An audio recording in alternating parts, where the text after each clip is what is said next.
ഞാൻ നിങ്ങളോട് അവധി യോഗത്തിൽ കാര്യം പറയട്ടെ. തകർന്നു കിടക്കുന്ന നീ നിന്റെ ആരാധനകളിൽ, നീ ആയിരിക്കുന്ന അവസ്ഥകളിൽ ഒരു ദൈവ ശബ്ദം കേൾക്കുന്നെങ്കിൽ, ഒരു പ്രവാചകൻ വന്ന് നിന്നോട് ദൈവ ശബ്ദം പറയുന്നെങ്കിൽ, ദൈവം നിന്നോട് ആത്മാവിൽ സംസാരിക്കുന്നെങ്കിൽ, കർത്താവേ ഇത് നടക്കുമോ എന്ന് നിന്റെ ഹൃദയത്തിൽ വരുന്നെങ്കിൽ, നീ അബ്രഹാമിനെ ഒന്ന് ഓർത്താൽ മതി. കർത്താവേ ഇത് നടക്കാൻ എന്തെങ്കിലും സാധ്യതയുണ്ടോ? ആ ആത്മീയ നിലവാരത്തിലേക്ക് എനിക്ക് കയറാൻ പറ്റുമോ? രാജ്യങ്ങളുടെ ഉണർവുകൾക്ക് വേണ്ടി തകർന്നു കിടക്കുന്ന എന്നെ ദൈവത്തിന് ഉപയോഗിക്കാൻ പറ്റുമോ എന്ന് എപ്പോഴെങ്കിലും നിന്റെ ഹൃദയത്തിൽ തോന്നുന്നെങ്കിൽ, നീ പത്രോസിനെ ഒന്ന് ഓർത്താൽ മതി. നീ തകർന്നു കിടക്കുന്ന ഏലിയാവിനെ ഒന്ന് ചിന്തിച്ചാൽ മതി. നീ പാപം ചെയ്ത് കിടക്കുന്ന ദാവീദിനെ ഒന്ന് ഓർത്താൽ മതി.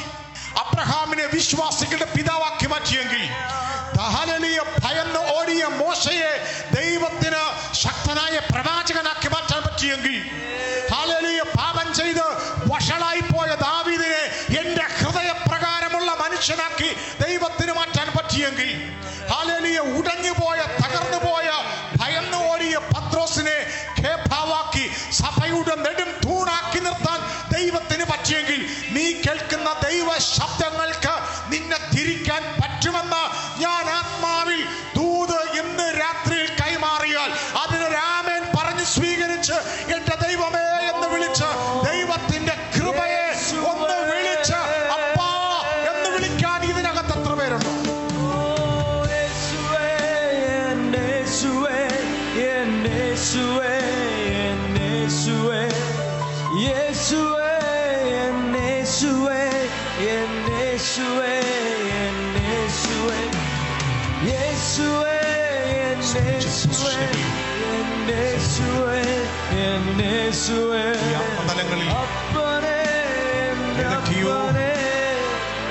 ദൈവത്തിന്റെ ഹൃദയപ്രകാരമുള്ള ഒരു മനുഷ്യനെന്ന് ദാവീദിനെ വിളിച്ചെങ്കിൽ, നിന്നെ നോക്കി വിളിക്കുന്നത് ചിലപ്പോൾ ഏതെങ്കിലും രാജ്യത്തിന്റെ ഉണർവിന് വേണ്ടി കണ്ടിരിക്കുന്ന എന്റെ മകൻ, അല്ലെങ്കിൽ ഏതൊക്കെയോ കുടുംബങ്ങളുടെ ചരിത്രങ്ങളെ തിരിക്കാൻ വേണ്ടി ഞാൻ തിരഞ്ഞെടുത്തിരിക്കുന്ന എൻ്റെ ദാസൻ എന്നായിരിക്കും നിന്നെ നോക്കി വിളിക്കുന്നത്.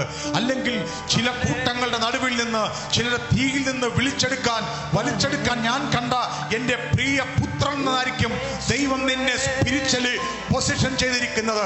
അല്ലെങ്കിൽ ഈ കാലഘട്ടത്തിന്റെ പ്രവാചകൻ എന്നായിരിക്കും ദൈവം നിന്നെ പൊസിഷൻ ചെയ്തിരിക്കുന്നത്.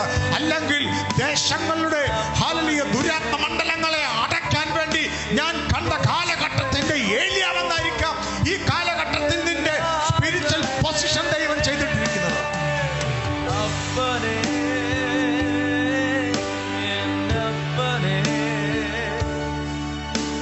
ഇന്ന് രാത്രിയിൽ ചിലരെ ദൈവം ആ നിലവാരത്തിലേക്ക് കഴിച്ചു.